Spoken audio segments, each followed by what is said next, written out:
नमस्कार। गगन टीवी के इस नए अंक में आपका फिर स्वागत है। तो चलिए एक बार जो खास खास खबरें हैं उसे हम जानते हैं। प्रधानमंत्री मोदी की मौजूदगी में करार।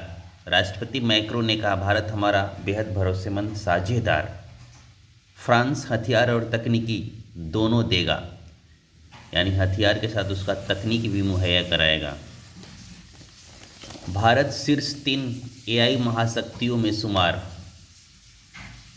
और एआई पर प्रधानमंत्री मोदी की क्या राय है उसे भी हम जानते हैं। एआई के प्रभाव को रेखांकित करते हुए भारतीय प्रधानमंत्री मोदी ने कहा कि एआई से भारतीयों की रोजी रोटी की कोई खतरा नहीं है। सबसे महत्वपूर्ण यह है कि हर भारतीय एआई को आजीविका के लिए खतरा बनने के बजाय मौके और क्षमता बढ़ाने वाले माध्यम के रूप में अनुभव करेगा। उन्होंने कहा, हम जॉब मार्केट में एआई से होने वाली रुकावटों को लेकर युवाओं की चिंता को समझते हैं। तैयारी ही डर का इलाज है, इसलिए हम एआई से चलने वाले भविष्य के लिए अपने लोगों को कौशल विकास में निवेश कर रहे हैं। इसके बाद आते हैं भारतीय रक्षा मंत्री राजनाथ सिंह का एक बयान आया है जिसमें वो कह रहे हैं कि राफेल कम से कम आधा स्वदेशी हो। भाई साहब, पूरा स्वदेशी हो जाएगा तो कोई दिक्कत है क्या? आप लक्ष्य ही लेकर चल रहे हैं आधा स्वदेशी का, तो आधा ही होगा, आधा से भी कम होगा। तो ये हमारे रक्षा मंत्री। और सबसे बड़ी खबर आ रही है हमारे पड़ोसी देश बांग्लादेश से। बांग्लादेश में तारिक बने पीएम, कैबिनेट में हिंदू भी। चलिए इस पूरी खबर को हम आपके सामने रखते हैं। बांग्लादेश नेशनलिस्ट पार्टी वीएनपी के प्रमुख तारिक रहमान ने मंगलवार को बांग्लादेश की सत्ता की कमान संभाल ली। तारिक के साथ 25 कैबिनेट मंत्रियों और 24 राज्य मंत्रियों ने भी शपथ ली। इसमें एक हिंदू मंत्री दीपेन दीवान भी शामिल है। प्रधानमंत्री नरेंद्र मोदी ने तारिक रहमान को भारत आने का न्योता भी दिया। बनता है भाई। राष्ट्रपति मोहम्मद शहाबुद्दीन ने परंपरा से हटकर रहमान को बंग भवन के बजाय जातीय संसद के साउथ प्लाजा में शपथ दिलाई। 13 देशों की प्रमुख हस्तियां भी शपथ ग्रहण समारोह में हिस्सा बनी। और इस समारोह में हमारे जो प्रतिनिधि थे वो लोकसभा अध्यक्ष थे। तो चलिए एक और खबर आ रही है बॉलीवुड और क्रिकेट से जुड़ी। शायद ये खबर आपको मालूम भी होगी, लेकिन इस खबर को मैं प्रॉपर चर्चा करना चाहता हूँ कि ये खबर आखिर है क्या।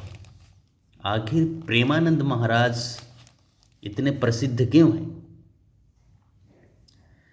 4 जनवरी 2023, 10 जनवरी 2025, 14 मई 2025 और 17 फरवरी 2026 ये वो तारीखें हैं जब अनुष्का और विराट संत प्रेमानंद की शरण में पहुंचे।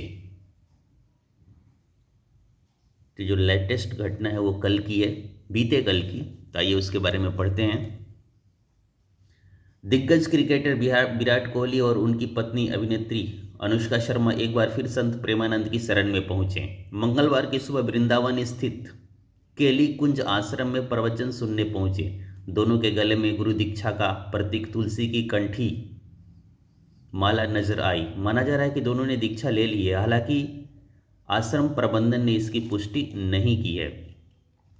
प्रवचन के दौरान दोनों ही सेलिब्रिटी पूरी तरह भक्ति भाव में नजर आए। हर बार की तरह इस बार भी एकांतिक वार्तालाप में न जाकर सामूहिक संगत में पहुंचे। इस दौरान संत प्रेमानंद महाराज ने भक्तों को दीक्षा और पूर्ण शरणागति में अंतर बताया।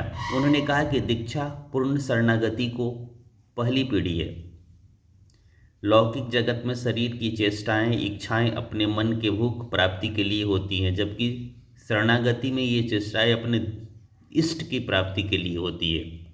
उन्होंने कहा कि शरणागत में जब प्रियतम और प्रभु का होने का अहम आने का मतलब वो इष्ट के प्रति पूरी तरह समर्पित हो जाता है। तब जैसे अर्जुन का रथ खुद भगवान श्री कृष्ण संभालते हैं, ऐसे ही शरणागत के हृदय में बैठकर भगवान खुद उसकी जीवन यात्रा संभालते हैं और वह भगवान को प्राप्त कर लेता है। इसलिए सबसे बढ़िया भगवान प्राप्ति का जो उपाय है शरणागति, यानी आप भगवान की शरण में चले जाइए और कहिए, हे प्रभु आज से आप मेरे हैं, मेरा सुख मेरा दुख सब आपका सुख दुख है। दोनों सेलिब्रिटी सोमवार की रात वृंदावन पहुंचे थे और सुबह संत प्रेमानंद की संगत में पहुंचे। वहां वो करीब 1 घंटे तक रहे। तो इसे महज संयोग ही कह ले या भारतीय जो सेलिब्रिटी हैं उनका झुकाव। एक बड़ी खबर और आ रही है जो पिछले 3-4 दिनों से कोहराम मचाए हुए राजपाल यादव जी की खबर है। राजपाल यादव 12 दिन बाद जेल से रिहा। दिल्ली उच्च न्यायालय की ओर से चेक बाउंस मामले में अभिनेता राजपाल यादव को अस्थायी रिहाई की अनुमति मिली है। इसके बाद फिल्म अभिनेता मंगलवार शाम तिहाड़ जेल से बाहर आ गए। सूत्रों के मुताबिक औपचारिकताएं पूरी होने के बाद राजपाल यादव शाम 4:50 पे तिहाड़ जेल से बाहर निकले। वह 12 दिन बाद जेल से रिहा हुए हैं। शिकायतकर्ता को 1.5 करोड़ रुपए दिए जाने के बाद उन्हें राहत मिली है, यानी 1.5 करोड़ पा गए तो इन्हें राहत दे दिया गया। खबर की बात चल रही है और आसाम की चर्चा ना हो और उसमें भी हेमंत बिस्व शर्मा की, तो उनको नागवार गुजरेगा और उनके फॉलोअर्स को भी। तो इस खबर को भी हम आड़े हाथों लेते हैं। सोनिया गांधी ने सीएम की शपथ को कहा था हिमंता बिस्व शर्मा। ये खबर उस समय की है जब हिमंता कांग्रेस छोड़ने वाले थे, तो सोनिया ने उन्हें लालच दिया था कि भैया अब मैं आपको सीएम बनाऊंगी, आप थोड़ा वेट कर लें। चलिए पढ़ते हैं पूरी खबर क्या है।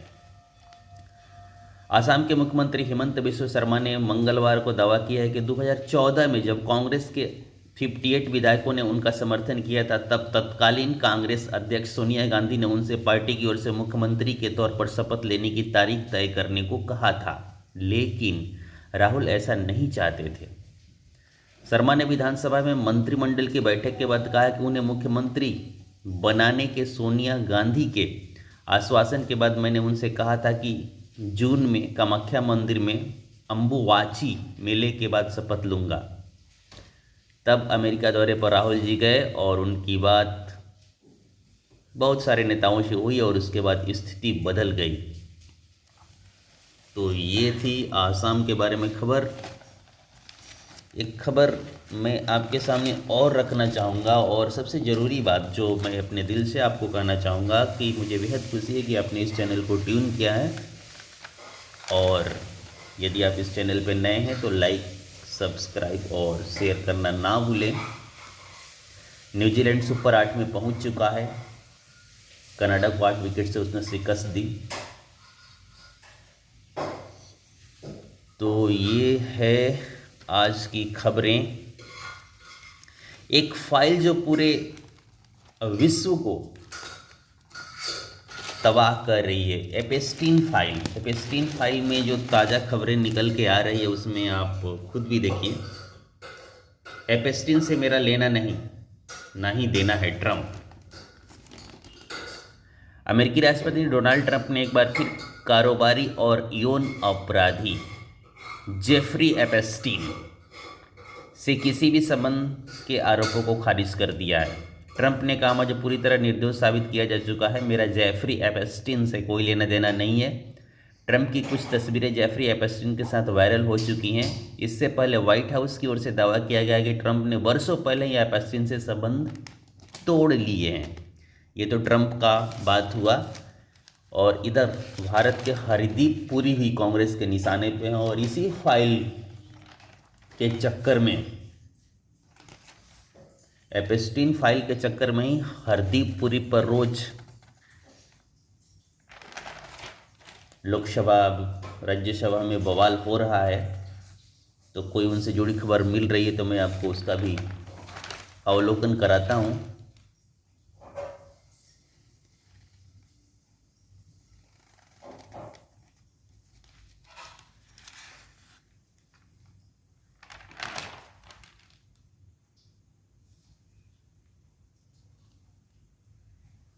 उस खबर को मैं देख रहा हूँ, थोड़ा टाइम लग सकता है, बट यदि आप इस चैनल पर नए हैं तो लाइक करें, सब्सक्राइब करें और शेयर भी करें। देखिए शेयर करना तो करना पड़ेगा भाई, जब मैं इतनी मेहनत कर रहा हूँ तो आपको शेयर करना पड़ेगा।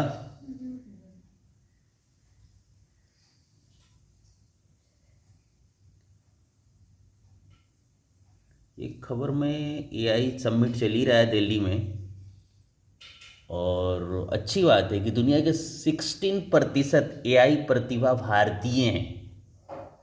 यानी दुनिया में 100 लोग यदि एआई पर कार्य कर रहे हैं तो उसमें 15 लोग भारतीय हैं जो इस कार्य को अंजाम दे रहे हैं। और आप देख सकते हैं कि सिंगल, अगर आपके पास कोई स्पेसिफिक स्टूडियो ना हो तो वीडियो बनाना कितना मुश्किल होता है। घर में खाना भी बन रहा है, उसकी भी आवाज़ आपको आ रही होगी, तो आप इसे नज़रअंदाज कीजिएगा, लेकिन लाइक, शेयर और सब्सक्राइब को नज़रअंदाज ना कीजिएगा, क्योंकि बढ़ते समय में एआई की उंगली थाम कर ही हमें आगे बढ़ना होगा। वो मैं हरदीप पुरी वाली खबर ढूंढ रहा था लेकिन मिल नहीं रही है। कहीं मैंने पढ़ा था कि कांग्रेस ज़्यादा हमलावर हो रहा है उन पे। तो आज इस खबर को हम यहीं समाप्त करते हैं। हाँ, मिल गई, जस्ट अ मिनट जी, उस खबर को भी मैं आपके सामने रखता हूँ। एपेस्टीन फाइल जो आजकल तहलका मचाए हुए है, इस खबर में देखिए, एपेस्टीन को 14 बार मिले पुरी। कांग्रेस कह रही कि 14 बार मुलाकात पुरी की एपेस्टीन से हुई थी। नाम भी इसका ऐसा है कि साला जीव वो करना पड़ रहा है। एपेस्टीन फाइल को लेकर केंद्रीय मंत्री हरदीप पुरी पर कांग्रेस के हमले जारी हैं। पार्टी ने पूरी तरह झूठ बोलने का आरोप लगाते हुए कहा है कि उन्हें अपने पद से इस्तीफा देने के बाद सफाई देनी चाहिए। कांग्रेस प्रवक्ता पवन खेड़ा ने पार्टी मुख्यालय में मीडिया से बात करते हुए दावा किया कि वर्ष 2014 से 17 के बीच पुरी और जेफरी एपेस्टीन के बीच 62 टाइम्स ईमेल का आदान प्रदान हुआ था। खेड़ा ने कहा है कि हरदीप पुरी कहते हैं कि उनकी एपेस्टीन से सिर्फ 3 से 4 मुलाकातें हुई, जबकि वर्ष 2014 से 17 के बीच 14 बार मुलाकात हुई। इसका तारीखवार ब्यौरा भी उनके पास है, लेकिन वो ये नहीं कह रहे हैं कि जो उनके गागोई हैं, क्या नाम है, आप कमेंट बॉक्स में ज़रूर लिखिएगा, वो भी शायद आसाम के ही हैं, कितनी बार पाकिस्तान गए, जिसको लेकर भी काफ़ी चर्चा हो रही है। तो आज हम